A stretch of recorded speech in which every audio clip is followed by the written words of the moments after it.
Welcome everyone to our session on data protection and cybersecurity awareness. Do hackers focus more on your people than you do? Joining me today is Alashe, MBE.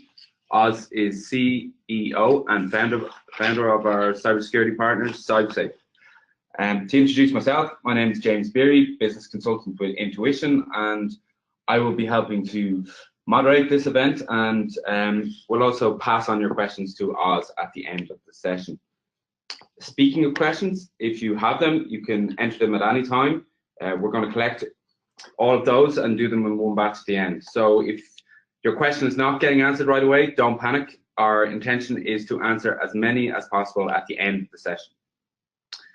Also, if you pop out for any reason, no worries. A recording of the webinar will be sent out to everyone via email at the end of the event. And with that, I'm going to pass over to Oz to discuss why current approaches to awareness are falling short and how we can do more to effectively manage the people-related aspect of cybersecurity and data protection risk. James, thank you very much, and good afternoon to everybody dialing in there. It's really very good to talk to you today, and really quite kind to be invited. As James has already mentioned, my name is Alashe. I lead an amazing team of people based here in London at level 39. At CyberSafe, we're really focused on moving the needle as far as information security, cybersecurity, and data protection is concerned, and we focus very specifically on the human aspect of those challenges. Prior to doing this, I worked for the UK government and UK military, really focusing as a special part of a community that was focused on the application of advanced technology to develop intelligence, insight, and understanding. So we have a really in-depth knowledge and understanding of some of the challenges that we face today when it comes to cybersecurity, but also more importantly, some of the challenges we face today as a society, as individual organizations, even just as individual users, when it comes to just implementing good practice and staying as secure as possible. So that's what we're going to talk about this morning. And of course, we will delve down into the human aspect, because the reality is that, and it depends on which statistic you take, but taking one of the lowest statistics, at least 75% of data breaches that occur are human and people related. So we're going to just look and explore why that's the case and what we can do about it. It's great to see so many people on the call this morning or this afternoon for where you are. Thank you very much for doing that. And as James has said, really happy to take any questions as we go. So my perspective really starts from this real start point. Cyber attacks are on the rise. Cybercrime is a booming industry. Nation states and geopolitical issues are abound, and everybody is affected. So the reality is that when it comes to why we might stop and think about some of the challenges we're faced, it's all around us. You can't open the newspaper or turn on the news without hearing about yet another breach or yet another attack. The human aspect of cybersecurity has a lot to answer for when it comes to this. The reality is that the human aspect of cybersecurity is a big component. So the human aspect of cybersecurity is a huge part of it, and so that's one of the reasons we're going to look at it as we've described.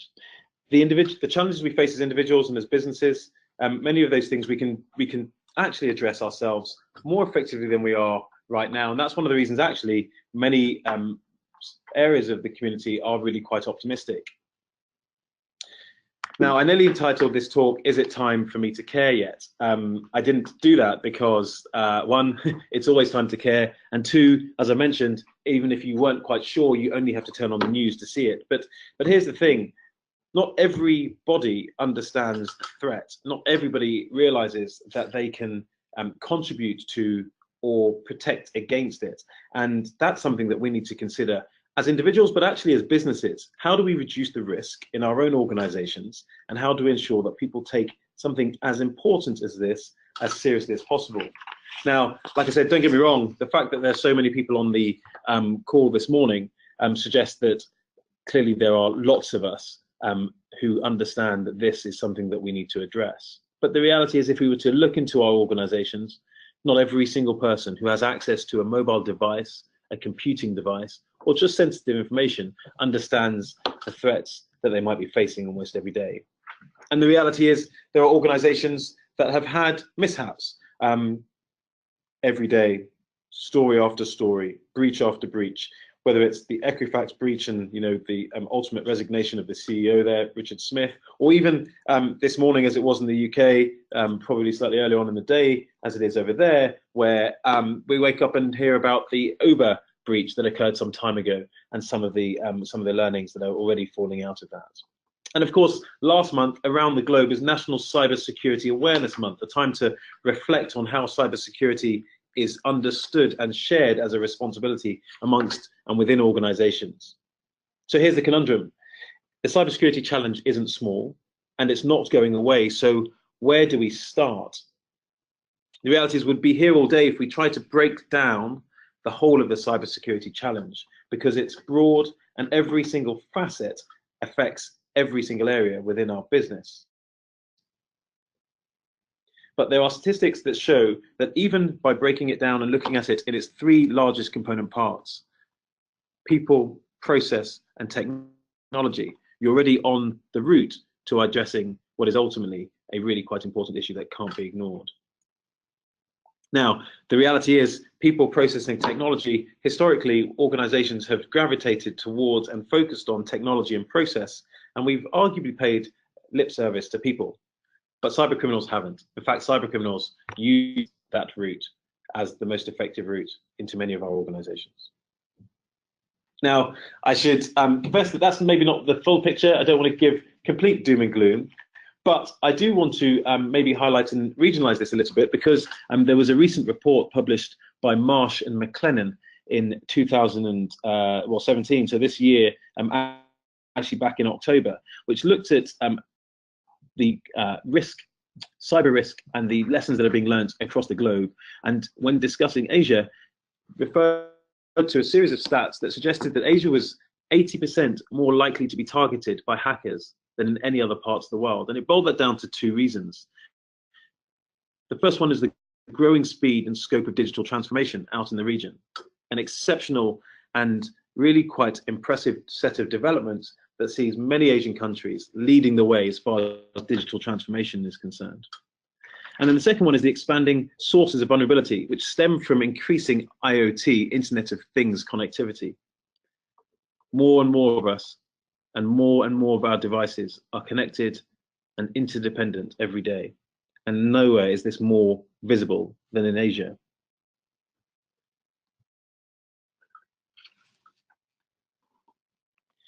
So this brings me to the next part of the conundrum, which is, if it's hard and we accept it, why is that?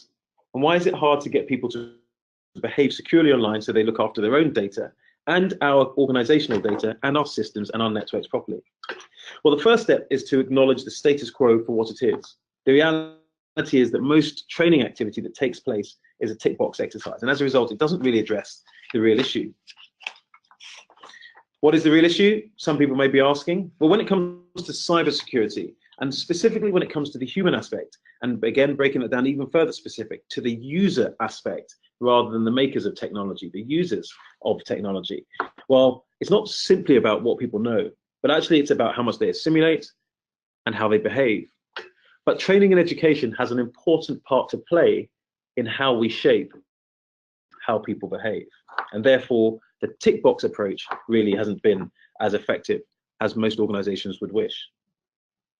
Now, this again is important to note that it's not that we are suggesting that training isn't important. Training and education is arguably the cornerstone, a central pillar around which you can build all of your other engagement activity as far as your people are concerned within your organization. But it can't be a tick box exercise if ultimately what we're trying to do is change behavior. And when we dig into why people actually behave insecurely online or exhibit behaviors that would lead them to courting more online risk than they need to, there are a number of things that emerge. There are a group of people who simply don't know what to do. And of course, by definition, then they're ignorant. But actually, there are also a large group within most organizations that do know what to do. They just don't care. They're apathetic. Some are disengaged. They're not connected, and therefore they're not really aware. of the full extent of their activities and actions. Some are fearful. They're so worried that they're not entirely sure what to do, and therefore they don't do anything. And then there are some that are confused, and we see this regularly across the cybersecurity community, with so many options and so many offerings being presented to both users or those people who are responsible for managing the risk, or those decision makers who need to make decisions on the risk, that they're not entirely sure which thing to choose or how to work out up from down. So again, it's important that when looking at this, and remember, as I said earlier on, at least 75% of most breaches that take place in most organizations are tied to the human aspect of behavior and cybersecurity. Then why on earth would this still be the case? And again, why would we be applying tick box training to tackle it? Now, it's important that we talk here about psychology, because it is the psychology of us as individuals, it is the psychology of our people, and indeed the cultures of our workplaces are often built up or shaped by the individual psychology biases that we all exhibit. It's psychology, therefore, that gives us a real insight into some of the advances and potential developments that can be made. Our motivators as individuals vary. This is the truth of it. And so do the numerous risks we calculate every minute of every day. Now, certain demographics as well as certain psychological factors contribute to our individual risk factors, but when it comes to cybersecurity, the most important psychological drivers have actually already been laid out for us. The first one is trust and authority. People are significantly more likely to comply with requests from authority and trusted figures. And on the surface of that, I do know that there are many organizations who think that's a good thing because they simply think they can simply tell their people what to do and they'll do it. But the reality is it's not quite that straightforward. One, there are other biases, which I'm going to cover. But two, some of those authority and trust figures aren't necessarily legitimate. And cyber criminals understand this too. This is why hackers have a higher success rate in scams where the perpetrator misrepresents themselves as somebody from a trusted organization or a brand that the victim is familiar with. For example, you would have all probably seen phishing emails in which cyber criminals often use logos and mimic email addresses of companies so that the recipients have confidence in maybe the senders, maybe expecting or recognizing their banks or retail outlets they often use.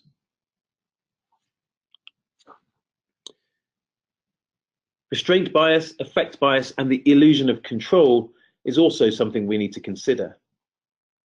Now, known as restraint bias, individuals usually overestimate their ability to control impulsive behavior. This lack of self-control increases the likelihood of being conned, as individuals have a harder time regulating their emotional responses. Low self-control has also been shown to be a strong factor influencing the rational choice in individuals, making prospective victims more compliant. Now, when it comes to illusions of superiority, people are normally over-optimistic when evaluating their own ability or their intellect and other intellectual tasks. And this has been proven way back, including a psychological experiment at Stanford University, where 87% of MBA students reported to be better than the median, which of course you know is physically not possible. As an individual, sometimes our lack of ability at a particular task deprives us of the skills needed to recognize that lack of ability. And it was referred to, again, back at that Stanford experiment I described as the Dunning-Kruger effect. Dunning-Kruger, particularly notable because they identified a series of cases where people really should have known better, or people were so blinded by what they didn't know because they were so convinced that they were right that they courted more risk than they should have done. And then there's the optimism bias, which is an extension to that I've described before, where prospective victims overestimate our ability to detect threats, people thinking that we're better at detecting threats than we actually are. And of course, this is a really obvious way in which you can see how sometimes as individuals, maybe as groups of employees, we might not necessarily take all of the precautions that we should do because we feel we'll be able to detect the threat when it presents itself to us. Now, we're doing a fair bit of work, and one of the reasons we're so proud here at CyberSafe to be working with Intuition is because through intuition cybersecurity, all of the research behind that is based on looking at all of these biases. But not only that, also looking at the context with which we work in today's current workforce, so that your organizations can not only apply an appropriate training and education program to your people in order to help them understand what they should be doing, but also measure changes in behavior and look at attitude and sentiment as well. And those three areas give a much more holistic view and a much more holistic idea of awareness. As I've already said, we are all more connected, digitized, and digitally dependent than ever before. And if you couple this with a constant stream of global media presenting us with knotty social issues, it's really quite hard to argue with the author, Thomas Friedman, the journalist and author, who said that people really only want to be one of three things: protected, connected, and respected. Now, without getting into knotty social issues right now, regardless of where you are in the globe, and specifically and particularly in Asia right now, with some of the incredible developments that are taking place and those digital transformations we talked about earlier, this is exactly the case with our workforces, our colleagues, and our family members. And this presents us an opportunity to tap into those needs, but also to meet our workforces at the point at which they understand and contextualize cybersecurity, so that the benefit is both to them as individuals and to our organization as a whole. And this is exactly what intuition cybersecurity does. Culture is important. Creating a culture of cybersecurity is critical for all organizations, whether they're large or small businesses, academic institutions, not-for-profits, or government agencies. Cybersecurity has to be a shared responsibility amongst us all and across the whole employee base. This means that continuing to follow the traditional way of educating people and simply expecting tick box training to really have the desired impact. And as I've mentioned, the desired impact is not just making sure people know what to do, but their behavior changes accordingly. This is simply not going to yield the results if we simply follow the traditional way of educating. And if we're serious about making a difference and shifting the needle as far as human behavior is concerned, we're going to need to take a more intelligent approach. Now, when most organizations talk about cybersecurity awareness, yes, they might default to some form of training exercise, but what they're really after is culture change and improvement in behavior. And therefore, this can be done through a series of activities, but all of those activities must come together. And again, this is where intuition cybersecurity really does have an edge on everything else. It's important that we look at things differently.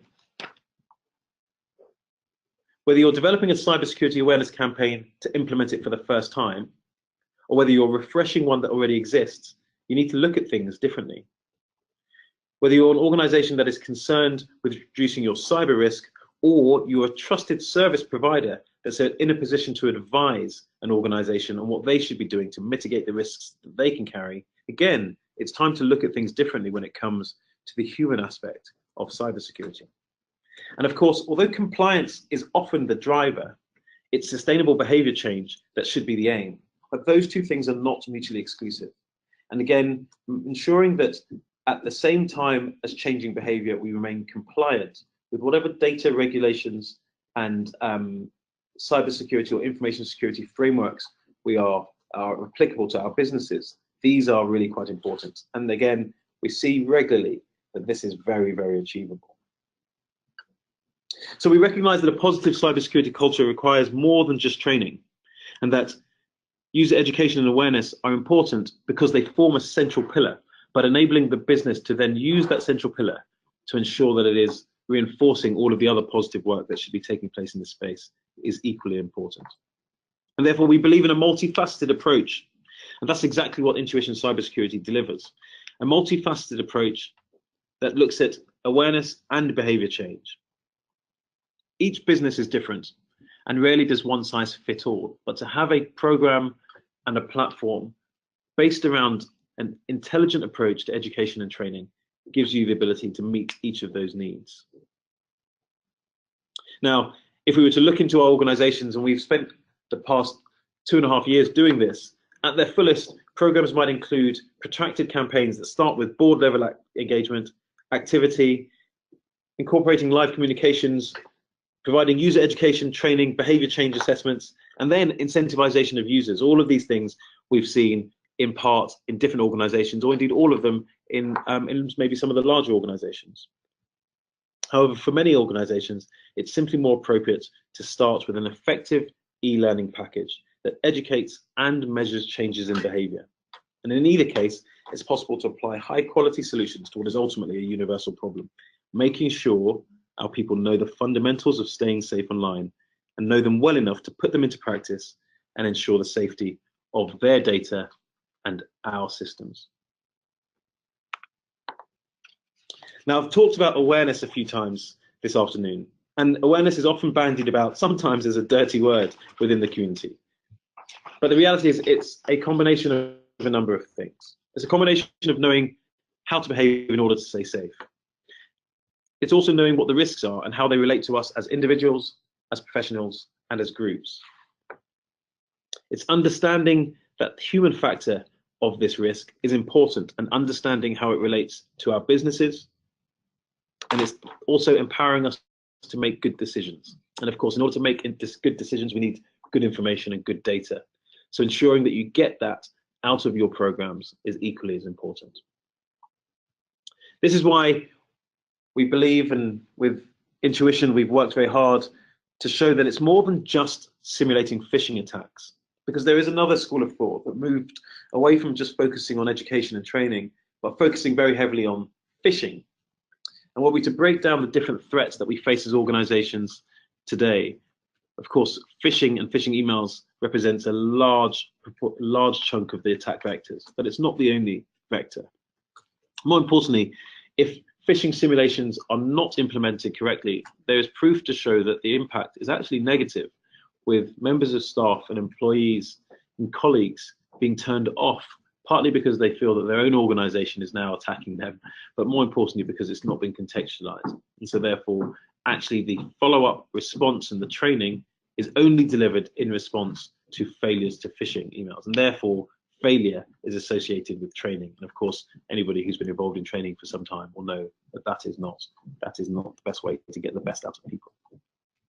So we think that it's more than just simulating phishing. And actually, where those simulated attacks take place, and there are some very good simulated attacks, and indeed that is a really good way of measuring changes in behavior, it needs to be blended together with your education and training program. If not correctly applied, and if you don't have the correct contextual support, it's possibly negative and detracts from your end goal. Hey, the reality is people don't always get things right. And in fact, many people categorically do things that are wrong. But most people aren't stupid. And in fact, most people just simply some of them need things to be as simple and as convenient as possible. And it's important, therefore, that with your training and education, with your broader awareness activity, we're looking for ways to make it as simple and as convenient as possible. Most of our risk calculations take place subliminally. Most of them happen in fractions of a second. And when people are deciding whether to click on a link or open an email or forward an email on that they're not sure where the sender has come from, all of these decisions take place really quite quickly. So helping our people, and indeed just stopping and thinking about the way we operate when presented with some of these threats, helping us all understand that we can pause, be skeptical, and then make a decision has a huge impact on most organizations. So I talked about an intelligent approach. Maybe I'll dive back into that and just explain a little bit more about what I mean by an intelligent approach to cybersecurity awareness. We've been looking at this, like I said, for over 2.5 years, and the work that we're doing with Intuition really reinforces that. As we talk to partners and clients, academics, even governments who are keen to better understand what is needed, what is working, and how we can prove it, because proving it with data and analysis is absolutely key. The overwhelming view we get back is that an intelligent approach is more than a box ticking exercise, as I've said. And instead, it's the application of a series of activities and products and services that give you a number of things. And I want to highlight those things because many of those things you'll be able to get from some of the activity that you're doing right now. And I encourage you to do more of that. And some of those things you'll probably want to reach out and speak to the likes of Intuition in order to find out exactly how they may be able to help. An intelligent approach positively changes and helps measure cybersecurity behavior. As you can see, it also helps you visualize the human factor of cybersecurity within your organization, because visualization of risk, seeing it graphically displayed and how it relates to other things, is just as important as an impetus and helps you truly make those all-informed decisions. And of course, in terms of reducing risk, you don't want to just take somebody's word for it, but you want to see it demonstrated, either because you need to be able to demonstrate it to the regulator when the regulator asks the question, in the event that you may have a breach, because of course, statistically, most organizations will have one at some point, or simply as a decision-making collective or a manager or coordinator of this activity. You want to know that what you're investing your time and your money in is working. Whatever you do needs to nest neatly into your existing risk management controls and frameworks. The last thing we need right now in cybersecurity and information security is another set of frameworks. There are some really very capable and really quite good frameworks that apply across different regions. And these are very, very good, whether it's in Europe with some of the regulatory directives that are about to fall out, or speaking specifically in the UK with the UK Cyber Essentials program that's being adopted around the globe as well, or the NIST frameworks, or the ISO 27001 standards. All of these things bring together and overlap actually rather neatly, albeit not necessarily as obviously at first glance. So whatever you do needs to nest into those frameworks. It needs to be grounded in established psychology theory and behavioral science principles, because what we're talking about here are people, and the people component is important. And ultimately, you can't really address the people component without looking at the psychology behind why we do what we do. And in 2017, looking forward to next year as well, it would be really rather strange if we weren't using the advancements in technology, be that cognitive computing, advanced data analytics. All of these things provide a really exciting way of addressing what is ultimately a relatively age-long problem, which is how do we get people to behave better or to take threats more seriously?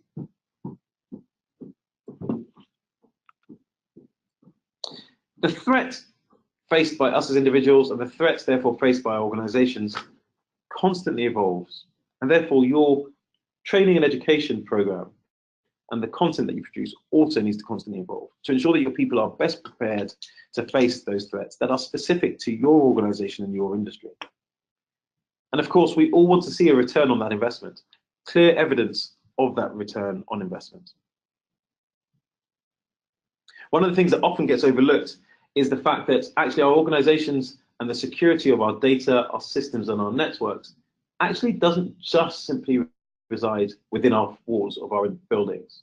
We are connected more so than ever before to suppliers and stakeholders.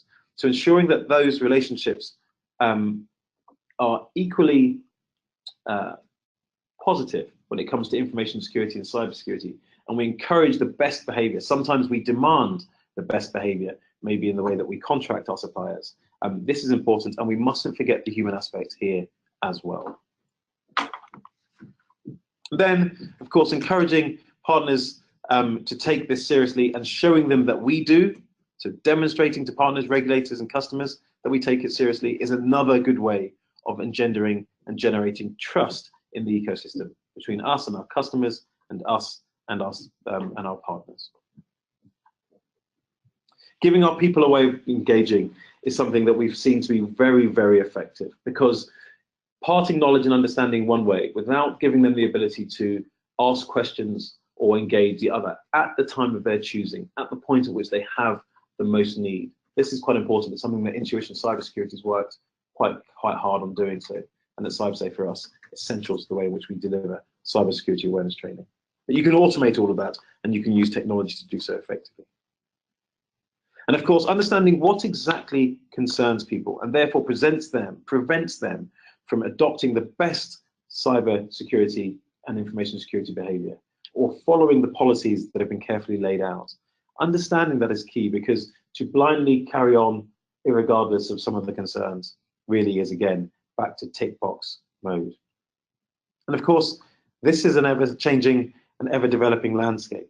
The cyber threat changes, the regulatory landscape changes, and indeed our understanding as organizations will continue to evolve and change. And as we share information as a community, we'll get better in this space. And this is something that we're seeing is happening effectively all over the globe. So I guess really to leave you with a couple of points, what does next generation awareness look like? What is it that's exactly going to help us be better protected against some of the threats that we're seeing every day? Well, the reality is it is a more unified approach. And intuition cybersecurity is just one example. It's an effective example, but it's just one example through the partnership that we've had over time of how we can help organizations bring together all of those things that I've talked about. Meaning that your training and your education activity, which is critical, which is not to be belittled, and which should be experienced by everybody, is as effective as possible. And the way in which it's as effective as possible is actually ultimately acknowledging what we're trying to do, and we're trying to change behavior. So that requires training and education. It does require the measurement of changes in behavior, and you might do that as we do through simulated attacks, not just phishing, but others as well. But it also requires the impartation of knowledge, informing, the two-way engagement, and enticing, encouraging our people to engage and understand. And then, of course, being able to use the data to make some decisions and visualize and report on the risk, because this is ultimately all about this.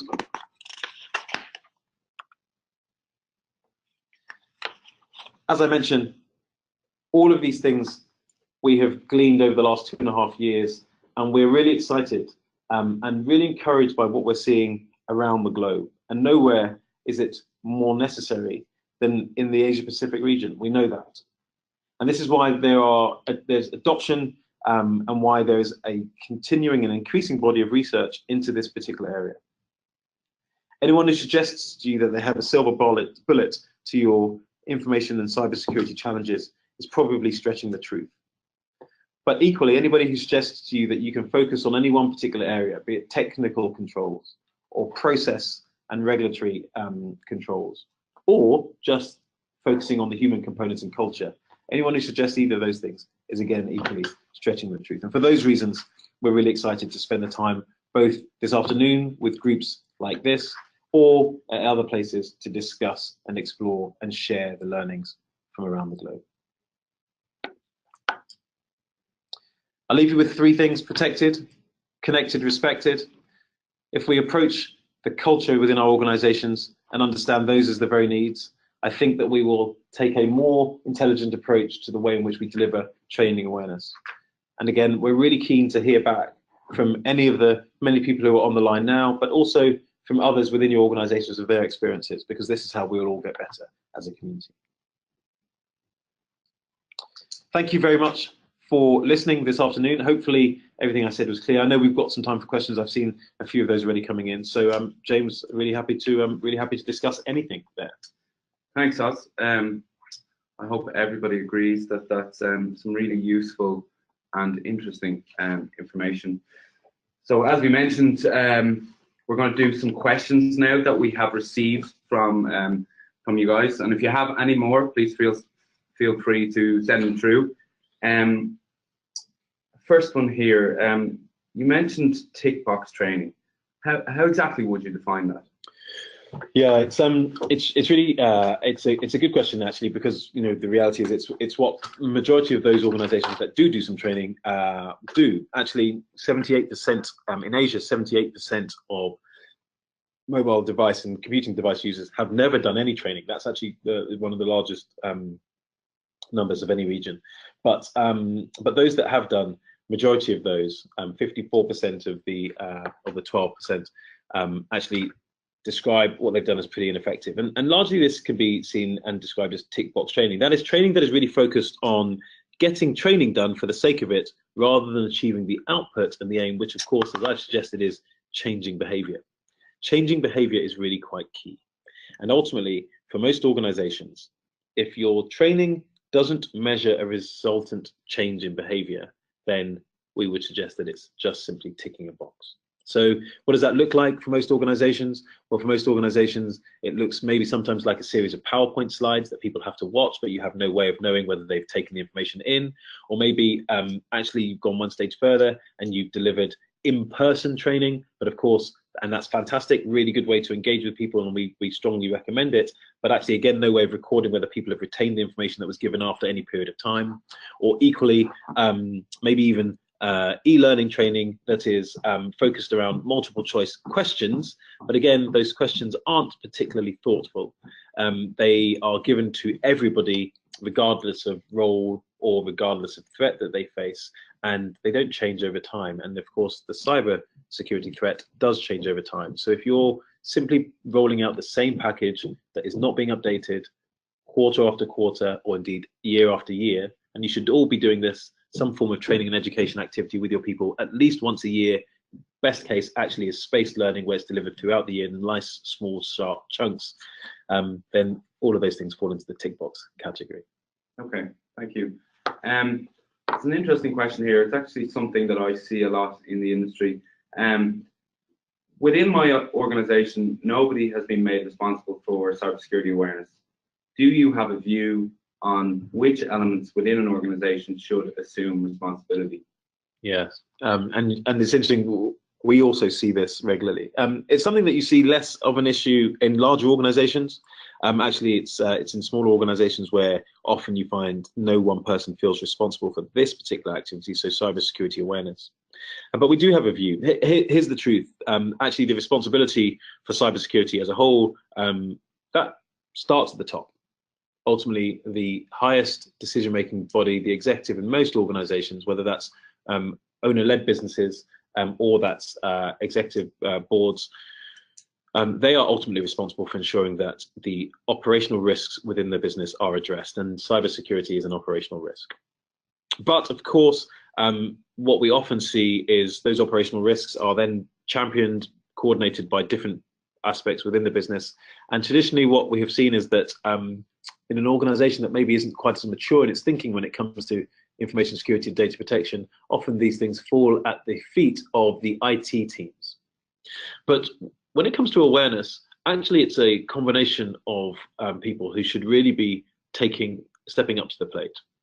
It's absolutely anybody who is responsible, whether that happens to be IT because that's the way your organization is structured, but more appropriately, usually it's information security. Anybody who's responsible for information security, they should have a dog in the fight. They should certainly be aware and contributing to the awareness program. But we would extend that further. Learning and development teams are absolutely the appropriate people to be contributing to ensure that cybersecurity awareness, the human aspect of cybersecurity, is being addressed properly. And here's the truth of it. We see time and time again organizations missing the opportunity to bring their learning and development teams in and benefit from their experience. So we would suggest that learning and development is a key point and place, and the best organizations that we have seen absolutely have their learning and development input into what their awareness program looks like. And then finally, the last one is HR. Now, I say last one, that's not a completely exclusive list, but I mean last of the big three. HR should also have a dog in this fight because it's about people and it's about understanding. And generally, in most organizations, the most effective communicators are the HR departments and teams. So taking those lessons is really key. So from a technical perspective and making sure the content is appropriate, we would suggest that it's your information security leads, maybe IT, but maybe broader than that, especially if you're a more mature organization. Learning and development should absolutely be tied into that, as should HR. And that's the team that should really consider themselves responsible for making sure cybersecurity awareness is delivered properly. There are implications, of course, on budget. There are implications, of course, on ownership, but all of those things can be worked out. And any organization that's serious about addressing this issue will probably bring those three groups together. Okay, thank you. Another question here. Are there any particular industries that are more readily affected by today's cyber threats? This varies actually from region to region, and looking at Asia, back to that Marsh McLennan report, which was only published about 6 weeks ago, so it's really very good. Actually, they identified that in Asia, which is again not massively similar to everywhere else around the globe, the sectors that are being most affected and most targeted are financial services, manufacturing, healthcare. And this is not surprising when you consider, one, the information that's held by those sectors, and of course, just how reliant on connected devices and the transfer of data in order to communicate, or the transfer of data in order to transact or indeed get their business done, they are. That's one of the reasons why, unsurprisingly, if you were an organized crime group, one end of the spectrum, maybe a nation state actor, I guess, further in the spectrum, all the way through to hacktivists or people who would simply be trying to make a point through a cyber attack, you might choose to attack one of those sectors.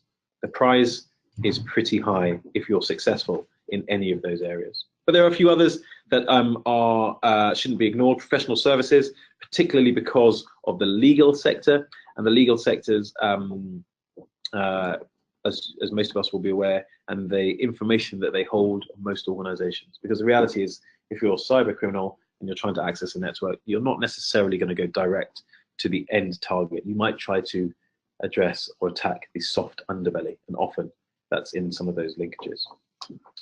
Interesting. I see there's actually a lot of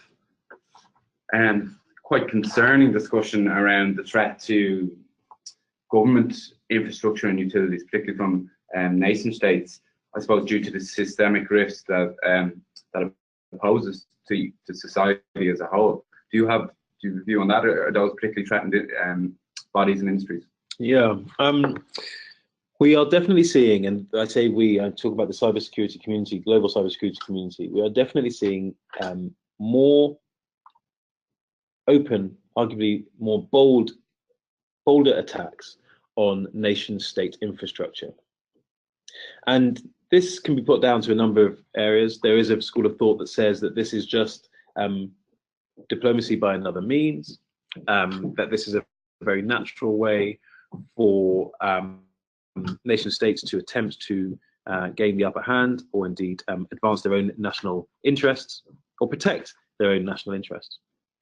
So I'm not going to get into that debate right now, because the reality is that there's a lot of information out there. But what we're definitely seeing manifest are attacks on critical national infrastructure, or at least certainly attempts to identify vulnerabilities within critical national infrastructure, the loss of IP, be it relating to defense and security sectors, or actually, because in many of our nations, our financial services sectors are so important and are part of our critical national infrastructure, attacks on that particular element as well. We are definitely seeing those. What is interesting is that, as I mentioned, organized crime groups, nation states, and we're starting to see nations start to call out other nations, and that, I think, is something we'll see increasingly going forward in 2018 and years beyond. But quite often, nation states don't need to bring the most advanced technologies to bear, and indeed most of our organizations won't come up against nation state probes. Some of us will, but most of our organizations won't. It's organized crime groups that are the more common threat to most organizations, in fact to all organizations. And therefore, when we look at, and when we worry about, and when we shape the work we should be doing in order to better protect our information, our systems, and our networks, it's that we should be looking at. Okay, thanks. Actually, loads of questions here. Here's one actually that relates to Asia. How does Asia Pacific compare to other regions around the world when it comes to cyber practices? Yeah, that's an interesting question, I guess, and I'm not sure where that came from, but it's a good one, because it's quite hard to compare and say X region or country is good and Y region or country is less so, other than when comparing against frameworks that are universal. And as I've mentioned, actually, there are a number of frameworks that different regions or different industries consider as appropriate or relating to them. So what we've seen in broad handfuls, Asia Pacific as a region has had its fair share of large-scale cyber and data breach issues or attacks, whether that's the 3.2 million debit cards from a series of banks in India that were compromised as cyber attackers introduced malware into the systems. Most of us will be aware of the cyber attack on the Bangladeshi bank and the 81 million that was stolen there. Whether it's Bitfinex, the world's 5th largest Bitcoin exchange, having 65 million of its dollars worth of its funds stolen by cyber criminals in Japan. You know, the list is endless because, of course, the list is endless regardless of where you are around the globe. As I mentioned, one of the areas that Asia definitely lags behind others is in training and awareness, which is where we spend and focus most of our time. I mentioned the figure that's cited by Marshall McLennan only six weeks ago, which is 78% of users not having received any form of education and training. So that's an area where arguably Asia could look at in order to bring itself up to the norm, which interestingly around in Europe, for example, is 50%.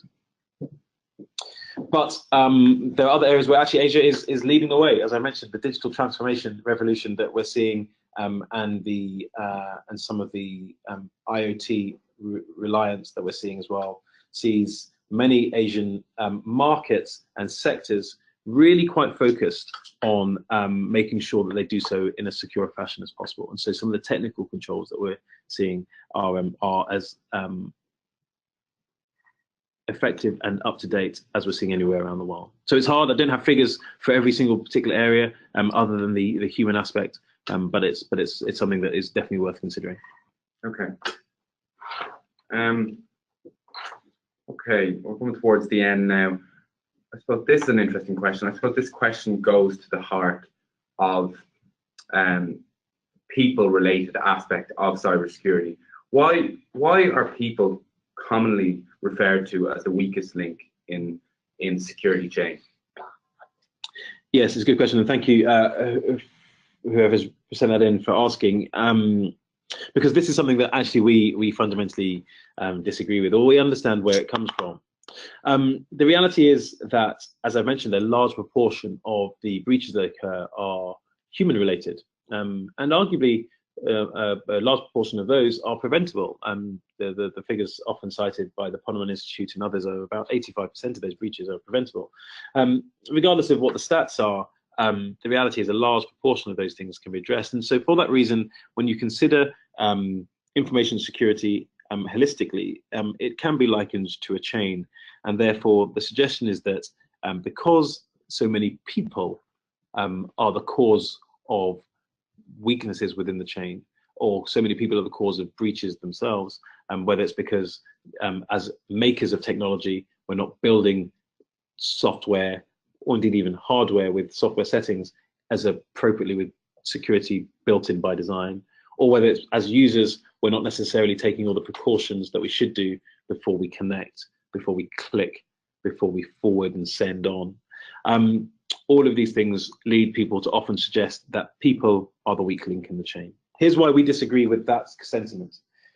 Yes, as users, yes, as people, we are absolutely fallible and able to contribute to, maybe even cause a breach. But we're also potentially able to be the most effective way of tackling this problem. Because as I've just described, and if everything I've said beforehand makes sense, what you'll realize is there's a huge opportunity there for us through educating and modifying and changing the behavior of our people and encouraging people to understand their role and the context within which they operate, which is more connected, more digitized, more interdependent than ever before. Actually, they can be the opposite. They can be the strongest or one of the most effective links, and gives us a disproportionate bang for buck when you look at where you're spending your hard-earned and very scarce resource when it comes to cybersecurity. So that's why people talk about humans as the weakest link.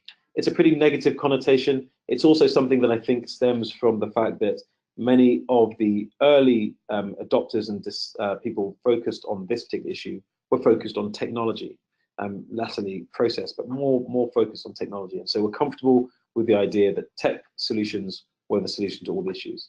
We would suggest that actually the balance is important. And actually, rather than thinking of people as a weak link, think of people as a link that needs to be reinforced, but if done appropriately, can be one of the most effective defenders on your network. Okay, thanks, Oz. I think that's it for the moment. I just want to say a big thank you to you, and thank you to everybody who has attended. If anyone has any more questions, please feel free to get in touch, and we'd be happy to answer those questions. Thank you. Thank you very much, James.